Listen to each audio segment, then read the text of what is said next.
స్వామి శరణమయ్యప్ప, హర హర మహాదేవ, శంభో శంకర. సో కార్తీక మాసం అంటేనే అది మనం అయ్యప్ప మాల వేసుకున్నప్పుడు తిరువన్నమలై గిరివలం ఖచ్చితంగా మనం చేస్తాము. సో ఈరోజు మనం తిరువన్నమలైలో ఉన్నాము, ఆదివారం అనమాట. సో గిరివలం చేద్దామని వచ్చాము. సో ఇప్పుడే రాజగోపురాన్ని కొంచెం ముందు నుంచి గిరివలం స్టార్ట్ చేసాము. టైం అయితే కనుక 5:20 అయింది. సో మార్గంలో నేను మీకు విశేషాలన్నీ కూడా చెప్తాను. ఇన్ కేసు మీరు సబ్స్క్రైబ్ చేయకుండా సబ్స్క్రైబ్ చేయండి, అలాగే లైక్ చేయండి, షేర్ చేయండి, కామెంట్ కూడా చేయండి. అండ్ మనం గిరివలం కంటిన్యూ చేద్దాం. మేము చెన్నై నుంచి కారులో బయలుదేరామండి. తిరువన్నమలైకి మధ్యాహ్నం 1 గంటకు బయలుదేరాము. చెన్నై నుంచి మొత్తం 190 కిలోమీటర్లు ఉంటుంది. అప్రాక్సిమేట్గా ట్రావెల్ టైం అయితే కనుక 3 గంటల వరకు పడుతుంది. ముందుగా ఈ అరుణాచలం అని పిలువబడే తిరువన్నమలై మనం ఎలా రీచ్ అవ్వాలో తెలుసుకుందాం. సో మీరు కనుక ట్రైన్లో రావాలనుకుంటే కాట్పాడి అనే జంక్షన్ ఉంటుంది. ఇది తిరువన్నమలైకి 100 కిలోమీటర్ల దూరంలో ఉంటుంది.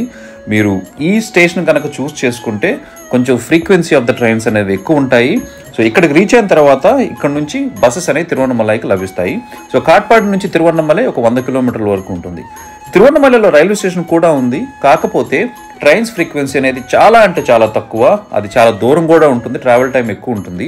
సో చెన్నై నుంచి ఒక రోజులో చాలా అంటే చాలా తక్కువ ట్రైన్స్ ఉంటాయి. సో తెలుగు రాష్ట్రాల నుంచి ఎవరైనా వస్తే కనుక వాళ్ళు ట్రైన్ అనేది అనుకుంటే కాట్పాడి మాత్రమే ప్రిఫర్ చేయండి. సెకండ్ థింగ్ ఏంటంటే, ఇన్ కేస్ మీరు ఫ్లైట్లో కనుక రావాలనుకుంటే పాండిచేరి ఎయిర్పోర్ట్ అనేది నియరెస్ట్ ఎయిర్పోర్టు, ఒక 80 కిలోమీటర్ల దూరం ఉంటుంది. కాకపోతే డిసడ్వాంటేజ్ ఏంటంటే పాండిచేరి ఎయిర్పోర్టు ఫ్లైట్ ఫ్రీక్వెన్సీ అనేది తక్కువగా ఉంటుంది, అలాగే ఫ్లైట్ టికెట్ కాస్ట్ కూడా ఎక్కువగా ఉంటుంది. సో అందుకని మీరు ఏదర్ చెన్నై లేకపోతే తిరుపతి ప్రిఫర్ చేయండి. ఈ 2 స్టేషన్స్ కూడా 190 కిలోమీటర్స్ దూరంలో ఉంటాయి తిరువన్నమలైకి. సో ఇక్కడ నుంచి వచ్చిన తర్వాత మీరు ఏదైనా క్యాబన్ హైర్ చేసుకోవచ్చు, లేదంటే కనుక బస్సులో అయినా కూడా వెళ్ళొచ్చు. బస్ కనుక చూస్ చేసుకుంటే మీరు ముఖ్యంగా ఒకటి గమనించగలరు, చెన్నైలో కోయంబేడు బస్ స్టాండ్ అనేది అందరికీ తెలుసు. పోయిన సంవత్సరం వరకు కూడా తిరువన్నమలైకి కోయంబేడు బస్ స్టాండ్ నుంచి బస్సెస్ అనేవి లభిస్తూ ఉన్నాయి. కానీ ఈ సంవత్సరం చెన్నైలో కొత్త బస్ స్టాండ్ ఒకటి కట్టారు, అదే కేలంబాకం అనమాట. సో తిరువన్నమలై వెళ్ళే అన్ని బస్సెస్ కూడా కేలంబాకం నుంచే స్టార్ట్ అవుతూ ఉంటాయి. సో అది చెన్నైకి ఒక 40 కిలోమీటర్ల దూరంలో ఉంటుంది. ఇన్ కేస్ మీరు చెన్నై కనుక ట్రైన్లో కానీ ఫ్లైట్లో కానీ వస్తే కోయంబేడు నుంచి కానీ సెంట్రల్ నుంచి కానీ కేలంబాకంకు బస్సు తీసుకొని కేలంబాకం వెళ్ళి అక్కడ నుంచి తిరువన్నమలై బస్సుని మీరు మళ్ళీ పట్టుకోవాలి. సో ఇది గమనించగలరు. నేను చాలామంది భక్తులను చూశాను అనమాట. చెన్నైలో ప్రయాణం చేసేటప్పుడు వాళ్ళందరూ కూడా తెలియకుండా కేలంబాకం అని తెలియకుండా కోయంబేడు వెళ్ళేసేసి అక్కడ స్టక్ అయిపోయారు. సో ఇన్ కేస్ మీరు బస్ కనుక ప్లాన్ చేసుకుంటే ఈ విషయాన్ని నోట్ చేసుకోగలరు. ఇక దర్శనం విషయానికి వస్తే పొద్దున్నే 5:30కి గుడి తెరుస్తారు అండ్ మధ్యాహ్నం 12:30కి గుడి క్లోజ్ చేస్తారండి. అదే సాయంత్రం అయితే కనుక 3:30కి తెరుస్తారు, 9:30 వరకు దర్శనం ఉంటుంది. నేను చాలాసార్లు ఏం గమనించానంటే నైట్ టైము 7 గంటలకి కొన్నిసార్లు గుడి అయితే కనుక క్లోజ్ చేస్తూ ఉన్నారు. ఎందుకోనో రీజన్ అయితే కనుక తెలియదు. అండ్ ఈ కార్తీక మాసం అయ్యప్ప స్వాములు అయితే కనుక చాలా అంటే చాలా ఎక్కువగా వస్తూ ఉంటారు. అప్పుడు నైట్ టైం రద్దీ అనేది బాగా ఎక్కువగా ఉంటుంది. ఎందుకంటే శబరిమల వెళ్ళే వాళ్ళు ఏం చేస్తారంటే కొన్నిసార్లు అరుణాచలం, తిరుపతి ఈ అన్ని ప్లేసెస్ని సందర్శించుకుంటూ వెళ్తారు. సో దర్శనం కనుక మీరు ప్లాన్ చేసుకుంటే మార్నింగ్ టైంలో అయితే కనుక రష్ చాలా తక్కువగా ఉంటుంది. మీకు వీలైతే కనుక మార్నింగ్ టైంలో దర్శనం పెట్టుకోవడానికి చూడండి.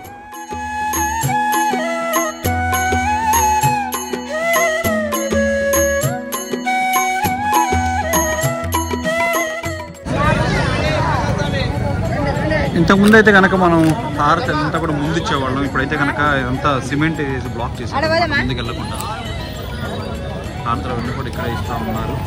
ఇదో తెలుగుతుంది.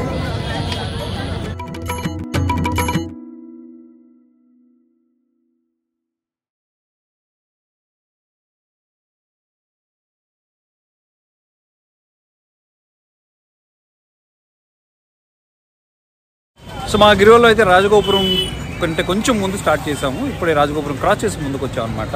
సో ఇక్కడికి ఎలా చేరుకోవాలని ఆ ట్రాన్స్పోర్ట్ విశేషాలన్నీ మీకు హెల్ప్ఫుల్గా ఉంటాయి అనుకుంటున్నాను. బట్ ఇన్ కేసు ఏమైనా డౌట్స్ ఉంటే కనుక మీరు కామెంట్ సెక్షన్లో చెప్పండి. సో గిరివలం టైం ప్లాన్ చేసుకునే దాని గురించి నేను చెప్తాను అనమాట. ఏ టైంలో చేసుకుంటే ఎలా ఉంటుందని చెప్పేసి. సో నెంబర్ 1 డే టైం అనుకోండి. డే టైం అంటే కనుక మనం ఎర్లీ మార్నింగ్ కనుక స్టార్ట్ చేసుకుంటే కనుక సూర్యుడు కొంచెం వేడయ్యే లోపలే మనం మేబీ 9 o'clock 10 o'clock లోపల కంప్లీట్ చేసుకోవచ్చు అనమాట. దర్శనం కూడా అయిపోతుంది. లేదు అనుకుంటే కొంచెం లేట్ అవుతుంది అనుకుంటే మధ్యాహ్నం కానీ వేరే టైంలో కూడా చేయొచ్చు. కాకపోతే కొంచెం వేడిగా ఉంటుందన్నమాట, అదొక్కటే. అండ్ మన గిరివలం చేసే రూట్ మొత్తం కూడా చెట్లు ఉంటాయి, షెడ్లన్నీ ఉంటాయి అన్నమాట. సో దాని గురించి నో ప్రాబ్లం. ఇంకోటి ఈవినింగ్ అయితే కనుక అగైన్ ఈవినింగ్ కూడా టెంపరేచరు ఆ పర్స్పెక్టివ్లో అయితే కనుక ideal time. But only disadvantage ఏంటంటే నైట్ 8 లేదంటే 8:30, 9 తర్వాత కొన్ని లింగాలు క్లోజ్ చేస్తారనమాట. సో మనం మేబీ అన్ని లింగాలు లోపలికి వెళ్ళి దర్శనం చేసుకునే అవకాశం అనేది ఉండదన్నమాట. లాస్ట్ టైం నాకు అలాగే జరిగింది. సో అది తప్పిస్తే కనుక మిగతా అంతా కూడా నైట్ టైం గిరివలం చేయడం అనేది నేను కూడా హైలీ రికమెండ్ చేస్తాను. ఎక్సెప్ట్ కొన్నిసార్లు కొన్ని లింగాలని క్లోజ్ చేస్తారు అనమాట. సో రాజగోపురం దగ్గర నుంచి ఒక 200 మీటర్స్ ముందుకు రాగానే ఇక్కడ ఫస్ట్ లింగం వస్తుందండి. అదే ఇంద్రలింగం అనమాట. సో ఇంద్రలింగం ఇక్కడ లెఫ్ట్ సైడ్లో ఉంది. మీరు బోర్డు అయితే కనుక చూడొచ్చు. ఏ లింగాల్లో కూడా లోపలికైతే కనుక షూటింగ్ అనేది అలౌ చేయరు, మనం బయట నుంచి చూసుకోవడమే. సో అది మాత్రం మీరు గమనించగలరు. నేను వీలైనంత వరకు ఆ ఫోటోలు అవన్నీ కూడా మీకు చూపించడానికి ట్రై చేస్తానండి. సో మొట్టమొదటి లింగం అయితే కనుక ఇంద్రలింగం. సో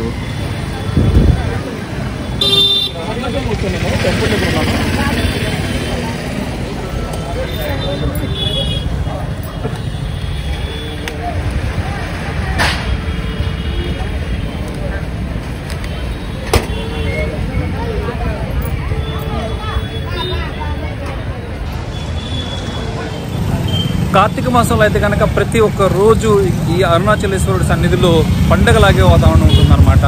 సూపర్ అండ్ సూపర్గా ఉంటుంది. సో మీరు ఇన్ కేస్ రావాలి అనుకుంటే కనుక కార్తీక మాసంలో తప్పకుండా రావడానికి ట్రై చేయండి. తిరువన్నమలలో అంత ఫేమస్ అయింది ఏంటంటే కార్తీక దీపం అన్నమాట. అంటే ఆ రోజు కొండ మీద జ్యోతి ప్రజ్వాలన జరుగుతూ ఉంటుంది. మీరు అన్నీ కూడా వీడియోలో వాళ్ళు చూస్తుంటారనమాట. చాలా అంటే చాలా ఫేమస్. సో గిరి ప్రదక్షిణ చుట్టూతా కూడా మొత్తం 14 కిలోమీటర్స్ ఉంటుందన్నమాట. 14.5 కిలోమీటర్ల వరకు ఉంటుంది. ఆ 14.5 కిలోమీటర్లు కూడా జనాలు అయితే కనుక దీపోత్సవంగా వస్తారు. ఆ ఒక్క రోజులోనే 20 లక్షల మంది కంటే పైన వస్తారనమాట ప్రతి సంవత్సరం. సో ఈ సంవత్సరం అయితే కనుక కార్తీక దీపం డిసెంబర్ 13వ తారీఖు అనమాట. సో ఇంకా నేను నవంబర్ ఎండింగ్లోనే. సో ఇంకా చాలా టైం ఉంది. ఇన్ కేస్ మీరు ఎవరైనా ప్లాన్ చేసుకుంటే కనుక ముందుగా అడ్వాన్స్గా ప్లాన్ చేసుకోండి. అకామిడేషన్ బుక్ చేసుకోండి. అన్ని వెల్ ప్లాన్తో అయితే కనుక రండి. ప్లాన్ చేసుకోకుండా అయితే కనుక కార్తీక దీపంగా రావద్దు. ఎందుకంటే ఆ రోజు చాలా అంటే చాలా ఇబ్బందులు ఉంటాయన్నమాట. ఎంటైర్ తిరువన్నమలై చుట్టుపక్కల 5-10 కిలోమీటర్ల వరకు టోటల్గా ప్యాక్ అయిపోతుంది. సో మీరు ఇక్కడ చూస్తున్నారు కదండి నిత్యానంద గారి బొమ్మ. అండ్ మొత్తం కూడా ఇదేంటంటే నిత్యానంద స్వామి పుట్టింది అయితే ఇక్కడ అనమాట. ఆయన పుట్టిన ఇల్లు ఇదనమాట. అందుకని చెప్పేసి మొత్తం డెకరేట్ చేసి ఉంచారు. మీరు అక్కడ బోర్డులో కూడా చూడొచ్చు నిత్యానంద స్వామి జన్మభూమి అని చెప్పేసి. అలాగే నిత్యానంద స్వామికి ఒక పెద్ద మఠం కూడా ఉందండి గిరివలంలో. నేను ముందుకెళ్ళాక నేను మీకు చూపిస్తాను. గిరివలం మొత్తం కూడా 14.5 కిలోమీటర్లు ఉంటుందండి. మామూలుగా అయితే కనుక ఒక మనకి 3 నుంచి 4 గంటలు టైం పడుతుంది మనం కాన్స్టెంట్గా వాక్ చేస్తూ ఉంటే కనుక. లేదు రిలాక్స్డ్గా కొంచెం అలా ఎలా వెళ్దాం అనుకుంటే కనుక ఒక 4 గంటలు అయితే కనుక ఖచ్చితంగా కంప్లీట్ చేయొచ్చండి. సో ఇదే కాకుండా సో గిరివలంలో చాలామంది అడుగుతూ ఉంటారు చెప్పులు వేసుకొని చేయొచ్చా, సాక్స్ వేసుకొని చేయొచ్చా, అది ఇదని చెప్పేసి. మీ కంఫర్ట్ మీ స్టేట్ అనేది మీకు తెలుసండి. దాన్ని బట్టి మీరు అనేది ప్లాన్ చేసుకోండి. సో సాక్స్ వేసుకొని చేస్తూ ఉంటారు చాలామంది అయితే కనుక షూ వేసుకొని చేస్తూనే ఉంటారు, చెప్పులు వేసుకొని చేస్తూనే ఉంటారు. కొంతమంది అయితే కనుక ఆటోలో తిరిగేసేసి గిరివలం కూడా చేస్తూ ఉంటారు. సో మీ ఆరోగ్య పరిస్థితి అని మీకు తెలుసు. మనసులో అరుణాచలేశ్వరుని ప్రార్థించుకొని మీరు ఎలా అయినా కూడా ప్లాన్ చేసుకోండి.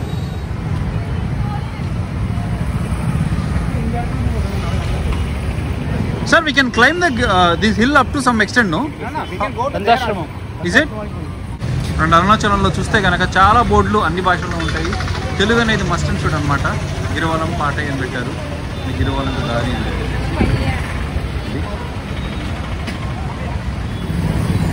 ఇప్పుడు మనం రెండో లింగం దగ్గరకు వచ్చామండి. అదే అగ్నిలింగం అనమాట. బోర్డు చూడొచ్చు. అన్ని లింగాలు కూడా గిరి ప్రదక్షిణ రోడ్డు పక్కనే ఉంటాయి. సో బోర్డులు అయితే కనుక చాలా క్లియర్గా అన్ని భాషల్లో ఉంటాయి.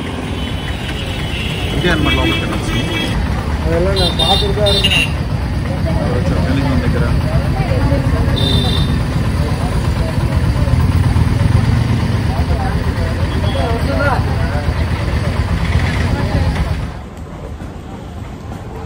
అరుణాచలంలో ఉండి 80% ఆఫ్ ద భక్తులు అనమాట అంతా తెలుగు వాళ్ళే ఉంటారు అనమాట. మన తెలుగు స్టేట్ నుంచి వచ్చిన వాళ్ళు 80% 90% అని కూడా చెప్పుకోవచ్చు. గత 2-3 సంవత్సరాల నుంచి అయితే కనుక మన తెలుగు రాష్ట్రాల నుంచి వచ్చే భక్తులు అయితే కనుక చాలా అంటే చాలా పెరిగారండి. సో అరుణాచలేశ్వరుడు మహత్యం బాగా ఖ్యాతి చెందిందనమాట తెలుగు రాష్ట్రాల్లో. అగ్నిలింగం పక్కనే ఈ శ్రీ శేషాద్రి స్వామి గారి ఆశ్రమం ఉంటుందండి. ఈయన ఎవరంటే శేషాద్రి స్వామి రమణ మహర్షి ఉన్నారు కదా, రమణ మహర్షిని కనుక్కున్నది ఈ స్వామి అనమాట. సో మీరు చూస్తే కనుక లోపల రమణ మహర్షి బొమ్మ కూడా ఉంటుంది. దీని వెనకాల అయితే కనుక ఒక పెద్ద హిస్టరీ ఉందండి.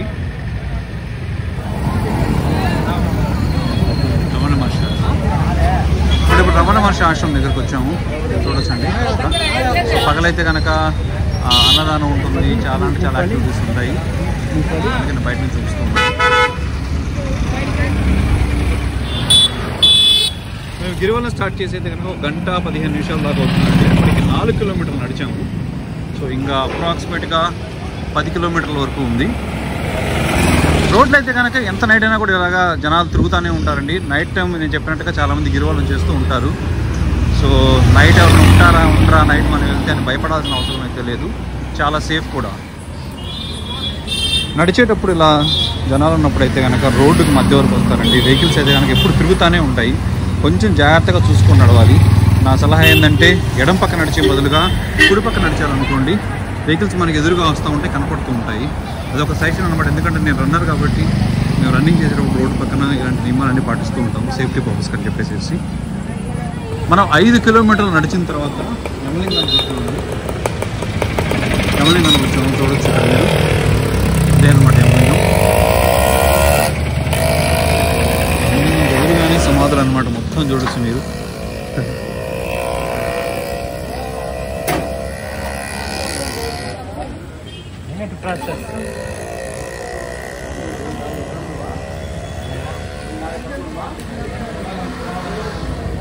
గిరి ప్రదక్షిణ చేస్తున్నంతసేపు కూడా ఇలాగ బోర్డులు ఉంటాయండి. మనం ఎక్కడ దాకా వచ్చాము, ఇంకా ఎన్ని లింగాలు ఉన్నాయి, ఎన్ని మనం చూసామని చెప్పేసి. సో 5.5 కిలోమీటర్ల తర్వాత ఇలా ఉందన్నమాట. మనం ఎక్కడున్నాం, యు ఆర్ హియర్. యమలింగం అయిపోయింది మన యుద్ధం అండి. ఇక్కడ యమలింగం అయిపోయింది అనమాట. మనం సో నెక్స్ట్ నైరుతి లింగం దగ్గరికి వెళ్తా ఉన్నాము. సో 5 కిలోమీటర్స్ అయిపోయింది. అవుట్ ఆఫ్ 14 అక్కడ సింబల్ కూడా మొత్తం పెట్టేస్తున్నారు. మన గిరి ప్రదక్షిణ ఇలా కంటిన్యూ చేద్దాం. సో గిరి ప్రదక్షిణ అయితే చాలామంది వెహికల్స్లో కూడా చేస్తారండి. ఆటో తీసుకొని, ఆటో వాళ్ళు అయితే కనుక 400 వరకు ఛార్జ్ చేస్తారనుకుంటా, 300 నుంచి 400 మధ్యలో. సో ఆటోలు ఏం చేస్తారంటే ప్రతి ఒక్క లింగం దగ్గర తీసుకొని వచ్చేసి ఆటోల్లో దర్శనం చేయించుకొని తీసుకొని పోతారు. సో అదే కాకుండా చాలామంది వాళ్ళ ఓన్ వెహికల్స్లో కూడా వస్తారనమాట. సో మీరు కనుక నడిచి గిరి ప్రదక్షిణ చేయలేకుండా ఉంటే కనుక వెహికల్లో కూడా వచ్చి చేసుకోవచ్చు. అలాగే మీరు నడిచేటప్పుడు కనుక కాళ్ళకి రాళ్ళల్లో గుచ్చుకొని కాళ్ళు నొప్పులుగా ఉంటే కనుక సాక్స్లు చూడొచ్చు. ఇక్కడ దారి పొడుతాయి సాక్స్లు అవి అమ్ముతూ ఉంటారు. సో సాక్స్ కూడా కొనుక్కొని వేసుకోవచ్చు. గిరి ప్రదక్షిణ సమయంలో లేదంటే గిరి ప్రదక్షిణ చేసే మార్గంలో వసతుల విషయానికి వస్తే కనుక టాయిలెట్లు అయితే కనుక ప్రతి ½ కిలోమీటర్కి ఒక చోట ఉన్నాయండి. క్లీన్గా ఉన్నాయా అంటే కనుక ఓకే, పర్లేదు, యూజ్ చేసుకోవచ్చు అనమాట. అది కాకుండా మెడికల్ ఫెసిలిటీస్ కూడా ఉన్నాయంటారు. మెడికల్ సెంటర్స్ నవందన్ వస్తానే ఉన్నాయన్నమాట. దీంతో పాటు మనం స్నాక్స్ లాంటివి ఏమైనా కావాలనుకుంటే కనుక ఇలాంటి షాపులు దారి పొడుగుతూ ఉన్నాయి. కూల్ డ్రింక్ షాపులు ఉన్నాయి, టీ కాఫీలు కావాలంటే అలాంటి షాపులు ఉన్నాయి. 24 అవర్స్ తినుబండారాలకైతే కనుక ఎలాంటి కొదవ లేదు. సో ప్రశాంతంగా మన ఫుడ్ లాంటిది కూడా ప్యాక్ చేసుకోవాల్సిన అవసరం లేదు. చాలా చోట్ల ఏం జరుగుతుందంటే చేసేటప్పుడు చాలా మంది అన్నదానం అనేది ఇచ్చేస్తూ ఉంటారు. సో చూద్దాం మనం ఈరోజు లక్కీయో కాదో కూడా.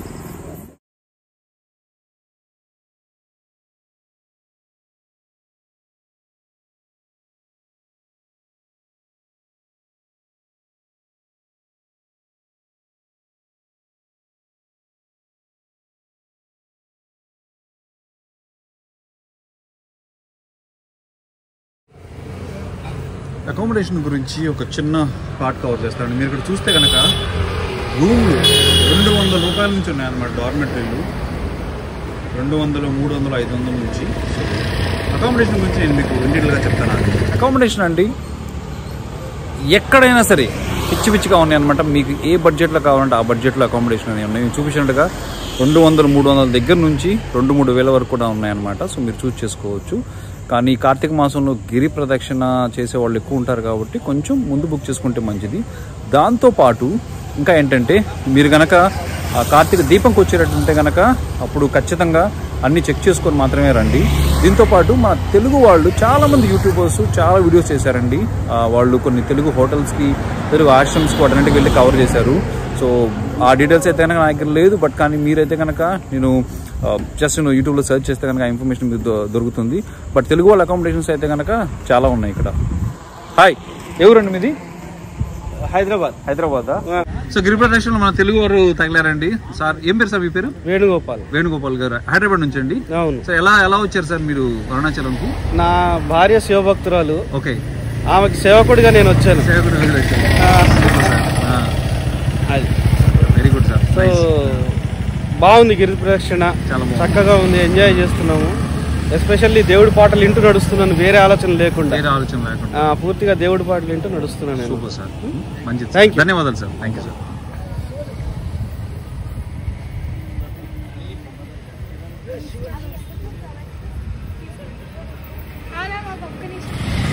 మేము స్టార్ట్ చేసేది కనుక 2 గంటలు అవుతుందండి. ఇప్పటికి ఆల్మోస్ట్ 7 కిలోమీటర్ల దాకా వచ్చాము. కొంచెం స్లో పేస్ అని చెప్పుకోవచ్చు. మనం చూస్తే నైరుతి లింగం దగ్గరకు వచ్చాము. నైరుతి లింగం చూస్తే నైరుతి లింగం అనేది one of the 5 elements of the earth అనమాట. చూడొచ్చు, ఇక్కడ రాసి పెట్టారు అగ్ని, భూమి, గాలి, నీరు అండ్ ఆకాశం. లోపలైతే కనుక వీడియోగ్రాఫ్ అలౌ చేయండి. ఇది నిత్యానంద ఆశ్రమం అండి, చూడొచ్చు. తిరువన్నమలై నిత్యానంద అవతరించిన స్థలం. He's from this place only. He's from this place, yes. Yeah. Birthplace. Birthplace.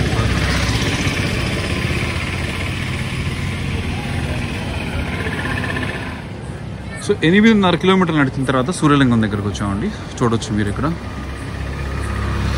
Most powerful God. వా, బయట నుంచే దర్శనం ఇచ్చారు మనకి.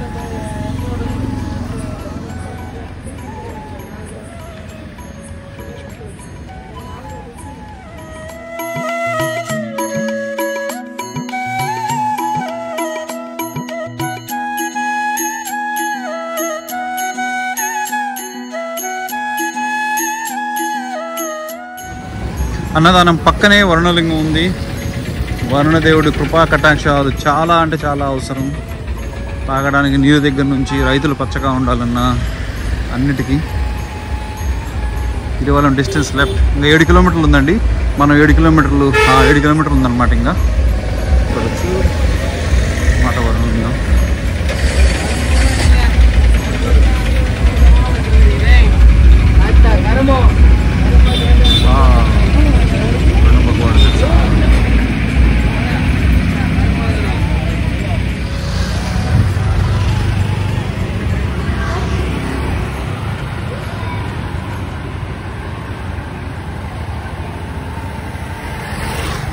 Toilet, bathroom, leg massage. ఎవరికన్నా కూడా కాళ్ళు నొప్పులు పుడతా ఉంటే కనుక మసాజ్ కూడా చేయించుకోవచ్చు. కొన్ని మసాజ్ మిషన్లు ఉన్నాయండి ఇక్కడ. 20 రూపాయలు అంట. చూడొచ్చు. ఇప్పటికైతే మేము 10 కిలోమీటర్లు కంప్లీట్ చేసాం సోమశరణం. 2 గంటల 50 నిమిషాల టైం అయితే కనుక పట్టింది. లక్కీగా ఏంటంటే అన్ని శివలింగాలు ఇంకా ఓపెన్ చేసే ఉన్నాయన్నమాట. సో కార్తీక మాసం కాబట్టి నైట్ కూడా ఓపెన్లో పెట్టినట్టున్నారు. సో ఇది మాత్రం మీరు గమనించగలరు. సో తిరువన్నమలై విషయానికి వస్తే కనుక నేను చాగంటి గారి ప్రవచనాల్లో ఒక చోట ఉన్నాను అనమాట. ఎన్నో జన్మలు కనుక పుణ్యం చేసుకొని ఉంటే మాత్రమే ఈ తిరువన్నమలై గడ్డ మీద మనం అడుగు పెట్టగలుగుతామని చెప్పేసి అంతటి విశిష్టత ఉన్న పుణ్యక్షేత్రం ఈ తిరువన్నమలై క్షేత్రం అనమాట. సో ఇంకోటి ఏంటంటే మన ఇంతకుముందు వీడియోస్లో ఒక ప్రశ్న చాలామంది భక్తులు అడిగారనమాట. అదేంటంటే తిరువన్నమలై జ్యోతిర్లింగమా అని చెప్పేసి. తిరువన్నమలై జ్యోతిర్లింగం కాదండి, పంచభూతాల్లో ఒక లింగం అనమాట. సో ఇక్కడ ఉన్న స్వామి అగ్నిలింగం అనమాట. అగ్నిలింగం అంటే మీరు స్వామి దర్శనాన్ని గుడిలోకి వెళ్ళారనుకోండి, మీరు ఫీల్ అవుతారు. చాలా అంటే చాలా వేడిగా ఉంటుందన్నమాట. సో దర్శనానికి ఇప్పుడు మేము గుడి ఓపెన్లో ఉంటేనే వెళ్ళగలం, లేదంటే కనుక ప్రాబ్లం దర్శనం మేము చేసుకోము మేము. ఎందుకంటే మామూలుగా మేము వచ్చినప్పుడు ప్రతిసారి కొంచెం తొందరగా వస్తే కనుక దర్శనం చేసుకుంటాము, లేదంటే కనుక గిరి ప్రదక్షిణ మాత్రం చేసేసి వెనక్కి వెళ్ళిపోతూ ఉంటాం. చూస్తే నెక్స్ట్ టాయిలెట్ గురించి ఇండికేషన్ కూడా క్లియర్గా పెట్టిందండి సంవత్సరం. నెక్స్ట్ టాయిలెట్ 100 మీటర్లు అని చెప్పేసి దీన్ని పక్కనే వాయులింగం ఉందన్నమాట. చూడొచ్చు మీరు వాయులింగం బోర్డు.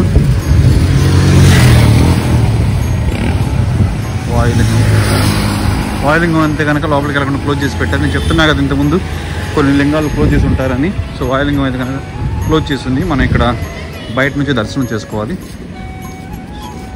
వాయులింగం చూడొచ్చు.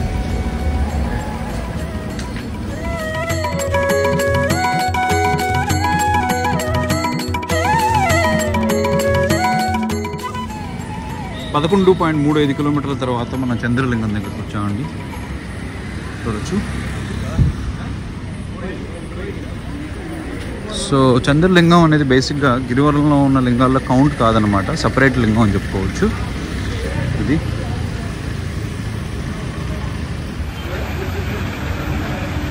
డిన్నర్ అయిన తర్వాత కొంచెం దూరం నడిచామండి. నడిచిన తర్వాత మనం ఇప్పుడు కుబేరలింగం అంటారు, కుబేరలింగం దగ్గరకు వచ్చాము.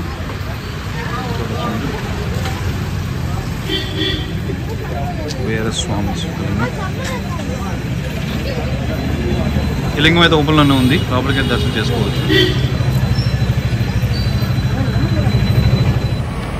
గిరివలంలో మనం తప్పకుండా ఎక్స్పీరియన్స్ చేయాల్సింది ఒకటి ఏంటంటే అండి మోక్ష మార్గం అనమాట. సో మోక్ష మార్గం గురించి మీకు ఐడియా ఉంటుంది. మోక్ష మార్గం ఏంటంటే మనం లోపల నుంచి రావడానికి సన్నటి ద్వారం ఉంటుందన్నమాట. అందులో నుంచి మనం పాపకుంట బయటికి రావాలి. కానీ అందులో నుంచి వస్తే కనుక మనం ఎన్ని జన్మల్లో చేసుకున్న పాపలు కూడా అన్ని దొరికిపోతాయని చెప్తారు. నేను మీకు చూపిస్తాను.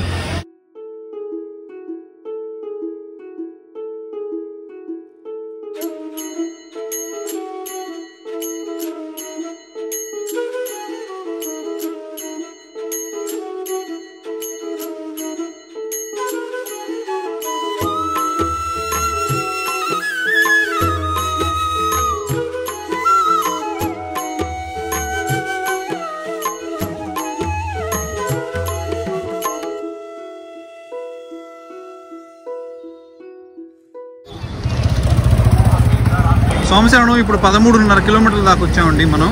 సో ఇక్కడ 2 రూట్లు కనపడతా ఉంది. ఒక రూట్ అయితే రైట్ సైడ్, ఇంకోటి కనుక లెఫ్ట్ సైడ్. సో చాలామంది ఏం చేస్తారంటే రైట్ సైడ్ వెళ్ళిపోతారు. రైట్ సైడ్ వెళ్ళిపోతే కనుక ఊర్లోకి వెళ్ళిపోతే డైరెక్ట్గా రాజగోపురం దగ్గరికి. కానీ మనం లెఫ్ట్ సైడ్ వెళ్ళాలి. ఇక్కడ లెఫ్ట్ సైడ్ వెళ్తేనే చివరి లింగాన్ని సందర్శించగలుగుతాం అనమాట. సో ఇక్కడ కొంచెం గుర్తుపెట్టుకోగలరు. నంది చూపించాను కదా ముందు, ఆ నంది సర్కిల్లో ఈ డివైడ్ అనేది ఉంటుందన్నమాట. అండ్ ఇక్కడ లెఫ్ట్ సైడ్లో చూస్తే కనుక ఇది ప్రైవేట్ బస్సులు పార్కింగ్ ప్లేస్ అనమాట. మీరు కనుక బస్సుల్లో కానీ పెద్ద వెహికల్లో కానీ ఇందులో కనుక వస్తే ఇక్కడ పార్క్ చేసుకోవాలి. ఇక్కడ పార్క్ చేసి గుడి వరకు ఆటోలు లాంటివి దొరుకుతాయి అనమాట. ఆటోలో ఒక 20 రూపాయలు ఇస్తే తీసుకెళ్ళిపోతారు వాళ్ళు. చివరి దగ్గర వచ్చామండి. చివరి లింగం దగ్గరకు వచ్చామండి. అది ఈశాన్య లింగం అనమాట.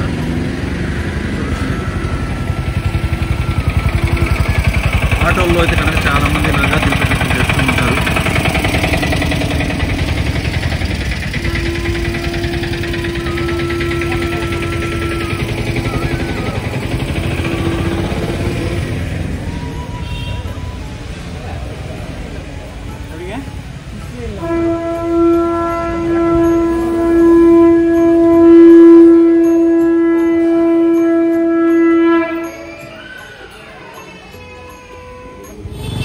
సోమశరణం ఈశాన్య లింగంతో మన గిరి ప్రదక్షిణాన్ని అయిపోయిందని చెప్పుకోవచ్చు. మొత్తం 14.5 కిలోమీటర్లు అనమాట. మధ్యలో నేను వాచ్ ఆఫ్ చేశాను. సో 14.5 కిలోమీటర్లు. మీకు కావాల్సిన డీటెయిల్స్ అన్ని ఇచ్చాను అనుకుంటూ ఉన్నాను సోమశరణం. ఇన్ కేస్ మీకు కనుక ఇంకా ఏమైనా ప్రశ్నలు ఉన్నా, ఏదైనా అన్క్లియర్గా ఉన్నా కింద కామెంట్ సెక్షన్లో పెట్టండి. నేను మీకు వెంటనే రిప్లై ఇస్తాను. ఇప్పటితో ఈ వారం లేదంటే ఈ మన అరుణాచలం వీడియో అనేది ముగిస్తూ ఉన్నాను. నెక్స్ట్ వీక్ ఇంకో వీడియోలో కలుద్దాము. అప్పటి వరకు టాటా బాబాయ్. స్వామియే శరణమయ్యప్ప.